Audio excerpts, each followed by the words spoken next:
Hello everyone and welcome back once again in another session of microeconomics। हमने last video में theory of demand यानी कि मांग के सिद्धांत का नया चैप्टर स्टार्ट किया था।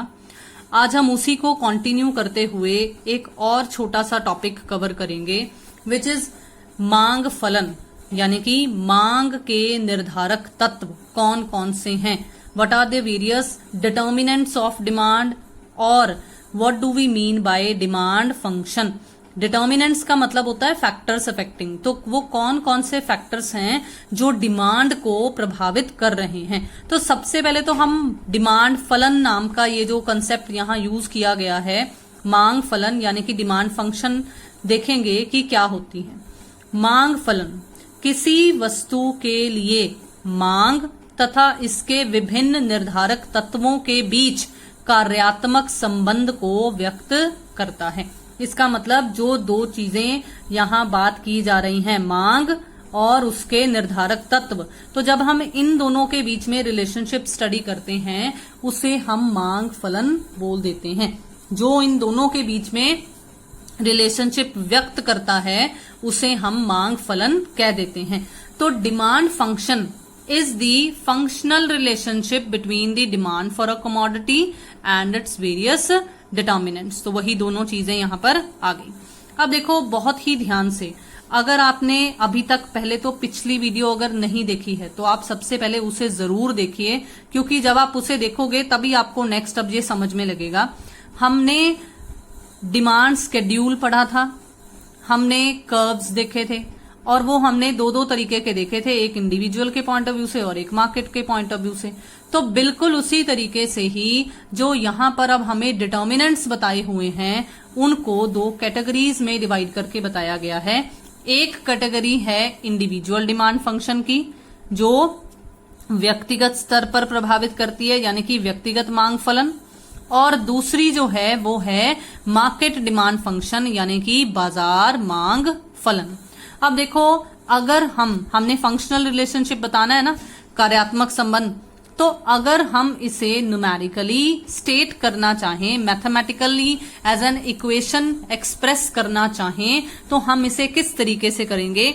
देखो, इंडिविजुअल के केस में डिमांड ऑफ अ कमोडिटी, मान लो एक्स कोई कमोडिटी है, तो demand of X is equal to, अब इसे कैसे पढ़ेंगे वो भी मैं आपको बता रही हूं, dx यानी कि demand of a commodity x is the function of, ये f का मतलब होता है इज दी फंक्शन ऑफ। अब ये किन किन चीजों का फंक्शन है, ये px का, ये pr का, ये y, ये t, ये e। अब ये चीजें क्या हैं ये हम आगे पढ़ेंगे। बिल्कुल इसी तरीके से मार्केट डिमांड फंक्शन, इसको कैसे रीड आउट करेंगे, जो लिखा हुआ है market demand of commodity x is the function of individual demand function, जो यहां पर हमने कवर किए हैं। मतलब मार्केट वाले में इंडिविजुअल वाले तो कवर होते ही होते हैं, लेकिन उनके अलावा ये एक्स्ट्रा और कवर होते हैं, तो ये एक्स्ट्रा भी हम आगे पढ़ेंगे। तो आज का हमारा टॉपिक बेसिकली बस ये डिटर्मिनेंट्स वाला ही रहेगा। हमने अब ये जो इक्वेशन में नाम बताए हैं इन्हीं को इन डिटेल स्टडी करना है। बहुत ही आसान सा टॉपिक है, जो हम अपनी normal day to day life में देखते हैं बस वही हमें देखने को मिलेगा यहाँ पे। देखिए, सबसे पहले देखो, मैंने सबसे पहले px लिखा था, अब यहाँ dx था। इसका मतलब जो डिमांड ऑफ x है उसका सबसे पहला डिटर्मिनेंट उसी कमोडिटी का प्राइस है। तो px का मतलब है ओन प्राइस ऑफ कमोडिटी, वस्तु की अपनी कीमत। तो देखते हैं कि हमें क्या एक्सप्लेन किया हुआ है। किसी भी वस्तु की मांग उसकी अपनी कीमत पर निर्भर करती है। Demand of a commodity depends upon the price of A commodity, ठीक है, उसकी खुद की प्राइस पर भी डिपेंड करती है। अब देखो, अन्य बातें समान रहने पर वस्तु की अपनी कीमत में परिवर्तन होने से मांग में भी परिवर्तन होता है और साधारणतः दोनों में विपरीत संबंध पाया जाता है। अन्य बातें समान रहने पर का मतलब क्या है, मतलब ये है कि हम बाकी जो फैक्टर्स हैं उनको हम स्टेबल मान रहे हैं, उनको हम कांस्टेंट मान रहे हैं कि उनमें किसी प्रकार का कोई बदलाव नहीं आ रहा, मतलब हम एजम्पशन ले रहे हैं, एक तरीके से अपनी तरफ से मान्यता ले रहे हैं। अगर हम सिर्फ प्राइस की बात करें तो प्राइस के साथ ये पर्टिकुलर कंसेप्ट आता है कि अगर कीमत में परिवर्तन हो, प्राइस में चेंज हो, तो डिमांड में भी हमें चेंज देखने को मिलता है। और साधारणतः दोनों में कौन सा संबंध देखने को मिलता है? इनवर्स रिलेशनशिप, यानी कि negative relationship between price and demand. ठीक है, अब इसको मैं ना एक एग्जाम्पल लेके समझाऊंगी। देखो, मान लो कोई भी कमोडिटी जो है वो 10 रुपए की जब थी तब आप उसके 2 यूनिट्स खरीद रहे थे। अगर वही कमोडिटी सस्ती हो जाए तो आप यूनिट्स बढ़ा दोगे ना।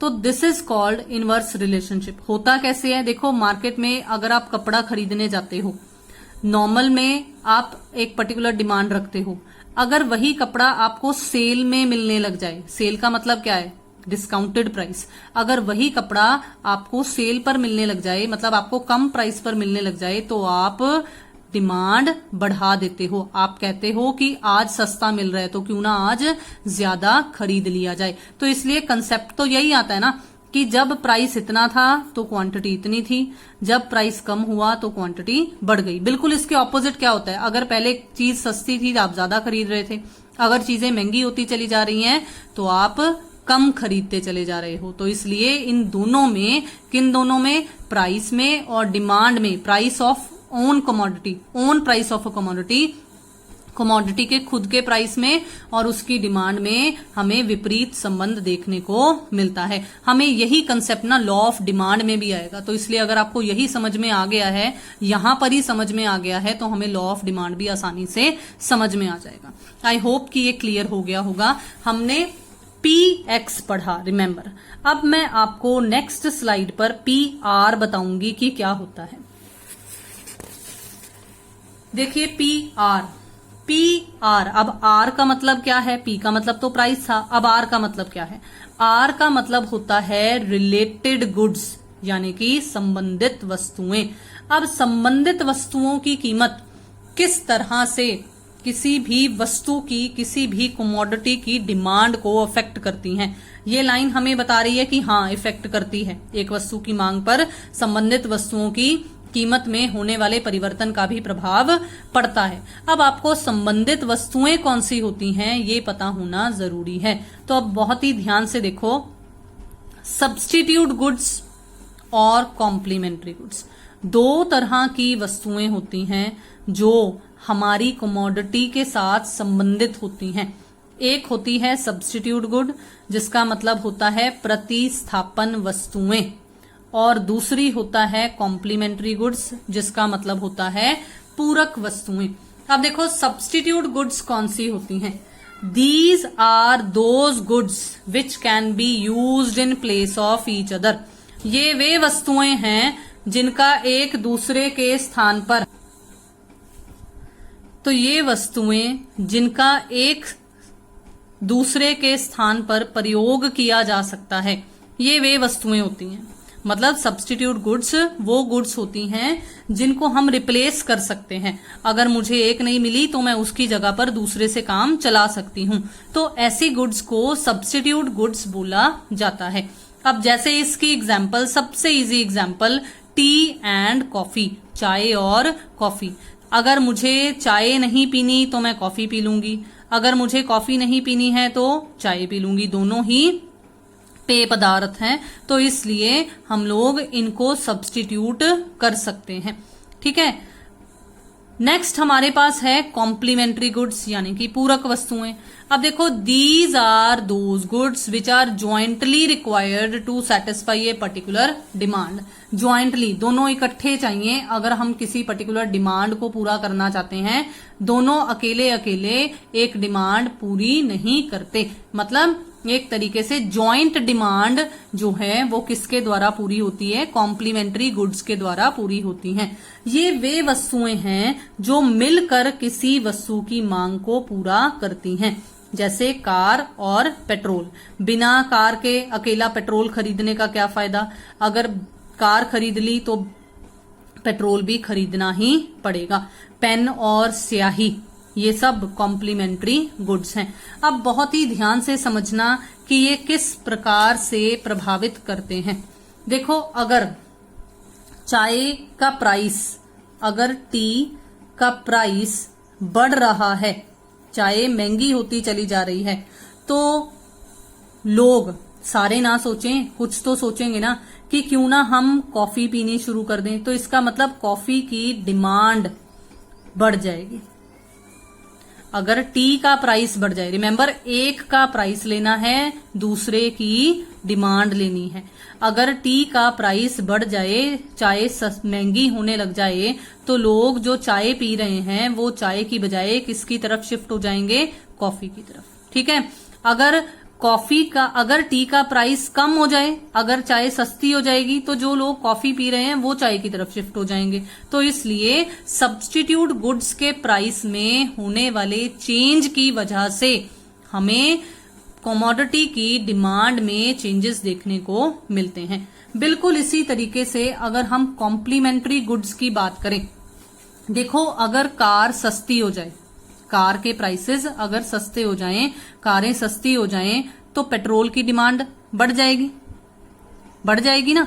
बिल्कुल इसी तरीके से अगर कारें महंगी हो जाएं, तो लोग कहेंगे कि नहीं कार नहीं खरीदनी चाहिए हमें, तो एक तरीके से पेट्रोल की डिमांड कम हो जाएगी। तो इसलिए इसमें भी, कॉम्प्लीमेंट्री गुड्स के केस में भी, एक पर्टिकुलर कमोडिटी की प्राइस में होने वाले चेंज पर हमें दूसरे की डिमांड में चेंजेस देखने को मिलते हैं।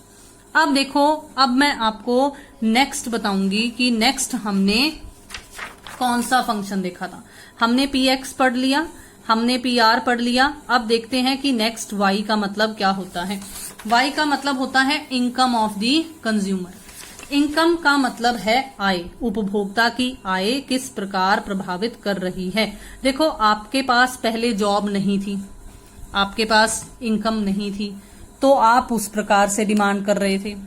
अगर आपको जॉब मिल गई, अच्छी जॉब मिल गई, आपके पास पैसा आ गया, आय जनरेट हो गई, तो ऑब्वियसली है कि आपके डिमांड पैटर्न्स में फर्क पड़ेगा। तो when there is a change in the income of a consumer, his demanding patterns changes, उसके डिमांड करने वाले पैटर्न्स जो है वो चेंज होने लग जाते हैं। मतलब सिंपल सी बात कि उपभोक्ता की आय में होने वाले परिवर्तन मांग को प्रभावित करते हैं। अब देखो, यहाँ पर इन दो बातों को समझना बहुत जरूरी है।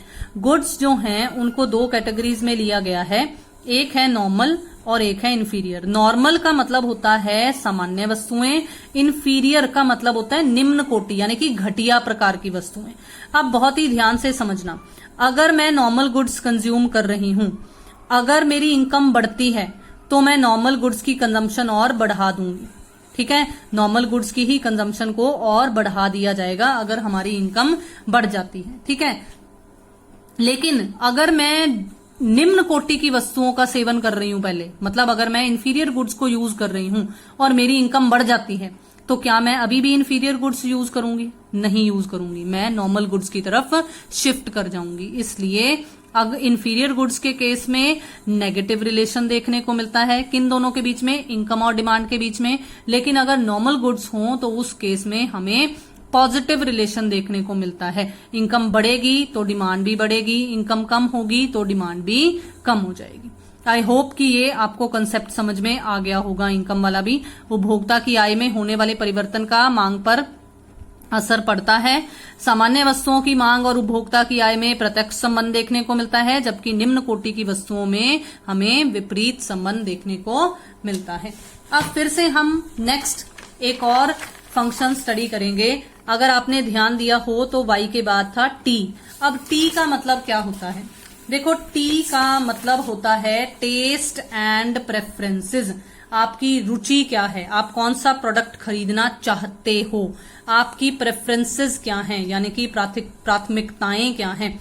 जब when the preferences of a consumer increases regarding certain commodity, जब आप किसी पर्टिकुलर कमोडिटी के लिए अपनी प्राथमिकता दिखाते हो कि मुझे तो शैम्पू इसी पर्टिकुलर ब्रांड का खरीदना है या मुझे वॉच इसी पर्टिकुलर ब्रांड की खरीदनी है, तो demand of that commodity increases and vice versa. Vice versa मतलब अगर प्रेफरेंस कम हो जाती है, रुचि कम हो जाती है, तो आप ऐसी कमोडिटीज की जिनकी रुचि कम हुई है आपके पॉइंट ऑफ व्यू से, उनकी डिमांड भी आप कम कर दोगे। तो इसलिए इस केस में भी हमें पता चलता है कि टेस्ट और प्रेफरेंसेस का यानी कि रुचियों का और प्राथमिकताओं का मांग पर प्रभाव पड़ता है।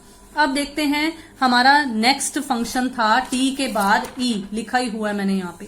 तो ई का मतलब होता है एक्सपेक्टेशंस, मतलब संभावनाएं। आप क्या एक्सपेक्ट कर रहे हो। भविष्य को लेकर एक उपभोक्ता की जो संभावनाएं होती हैं उसका प्रभाव वर्तमान में वस्तु की मांग पर पड़ता है। Expectations of a consumer regarding future affects the present demand of a commodity। अब देखो लॉकडाउन है, चल रहा था पहले। अब लोगों को एक्सपेक्टेशंस थी ना कि बाजार बंद हो जाएंगे, मार्केट बंद हो जाएगी। अब तो चलो थोड़ा थोड़ा खुल गया है, लेकिन अगर पहले ये एक्सपेक्टेशंस थी, ये अनुमान लगा लिया गया था, तो लोगों ने क्या करना शुरू कर दिया था। लोगों ने राशन वगैरह जो सब चीजें हैं, जरूरत सामान था, वो इकट्ठा करना शुरू कर दिया था। इसका मतलब दैट टाइम पर उन्होंने डिमांड इंक्रीज करनी शुरू कर दी थी। अब ये तो मैंने आपको एक पर्टिकुलर सर्कमस्टेंस के पॉइंट ऑफ व्यू से बताया कि मार्केट में क्या कंडीशन चल रही थी, उस चीज को ध्यान में रखते हुए अगर हम इसी चीज को प्राइस के पॉइंट ऑफ व्यू से स्टडी करें तो देखो, अगर मुझे लगता है कि फ्यूचर में प्राइस बढ़ जाएगा, आज जो चीज मुझे 10 रुपए की मिल रही है वो फ्यूचर में मुझे 12 रुपए में मिलेगी, तो मैं क्यों बढ़ी हुई कीमत पर वो खरीदूं, क्यों ना मैं आज ही उसे खरीद कर रख लूं। तो इसलिए संभावनाएं इफेक्ट डालती हैं किस पर, डिमांड पर। आई होप कि ये इंडिविजुअल डिमांड फंक्शंस आपको समझ में आ गए होंगे। अब हमारे पास बचे हैं मार्केट डिमांड फंक्शंस। देखो पहला फैक्टर जो मार्केट डिमांड फंक्शन में इफेक्ट करता है, पहला नहीं कहूंगी, पांचवा ही कहूंगी, क्योंकि मैंने कहा था कि इंडिविजुअल वाले मार्केट में भी इफेक्ट डालते हैं। लेकिन पहला फैक्टर अब मार्केट का क्या है, एक्सक्लूसिवली मार्केट का एन यानी कि पॉपुलेशन, जनसंख्या। देखो जनसंख्या बढ़ने से बाजार मांग बढ़ जाती है, जनसंख्या कम होने से मांग कम हो जाती है। अब मैं फिर से एक लॉकडाउन वाली ही एग्जांपल दूंगी। देखो प्रवासी मजदूर जहां जहां अपने अपने गांव से आए थे वहां वहां जा रहे हैं, तो पहले वो जहां रह रहे थे, जिस एरिया में रह रहे थे, वो वहां की जनसंख्या का हिस्सा बन रहे थे, तो इसका मतलब वहां थी डिमांड। अब जब वो वहां से शिफ्ट हो रहे हैं तो इसका मतलब उस एरिया की जहां से वो जा रहे हैं वहां की डिमांड कम हो जाएगी, और जहां पर वो जाएंगे उस पर्टिकुलर एरिया में पॉपुलेशन बढ़ जाएगी, तो वहां की डिमांड बढ़ जाएगी। ठीक है, आई होप कि ये क्लियर होगा आपको। Market demand increases with the increase in population and decreases with decrease in population. 7th point, government policy, सरकार की नीति। अब देखो सरकार की ना बेसिकली 2 नीतियां होती हैं, एक होती है टैक्सेस चार्ज करना और एक होती है सब्सिडीज देना, ग्रांट्स देना, यानी कि सहायताएं प्रदान करना या अनुदान देना। अब यहां पर देखो क्या है, हमें बता रखा है कि गवर्नमेंट की ये पॉलिसीज भी मार्केट डिमांड को यानी कि मांग को प्रभावित करती हैं। अब ये चीज बहुत इंपॉर्टेंट है। देखो taxes are imposed to decrease market demand. अब क्यों, देखो मैंने एक पर्टिकुलर इनकम अर्न की, सरकार ने मुझ पर टैक्स लगा दिया।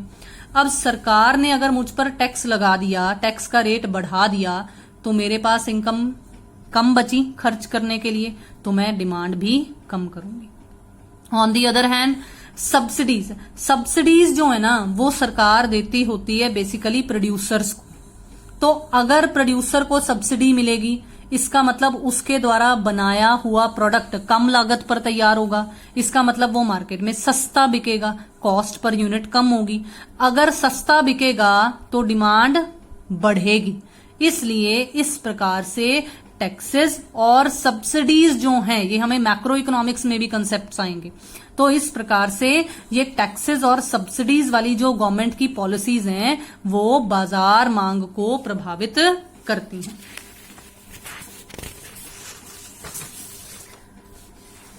ठीक है, यही सेम चीज यहां भी लिखा हुआ है। अब देखो नेक्स्ट था हमारे पास एस, यानी कि सीजन एंड क्लाइमेट, मौसम और जलवायु। देखो demand is affected by seasonal and climatic effects also. गर्मियों में बर्फ की डिमांड ज्यादा होती है, सर्दियों में बर्फ की डिमांड कम होती है। सर्दियों में ऊनी कपड़ों की डिमांड ज्यादा होती है, गर्मियों में नहीं होती है।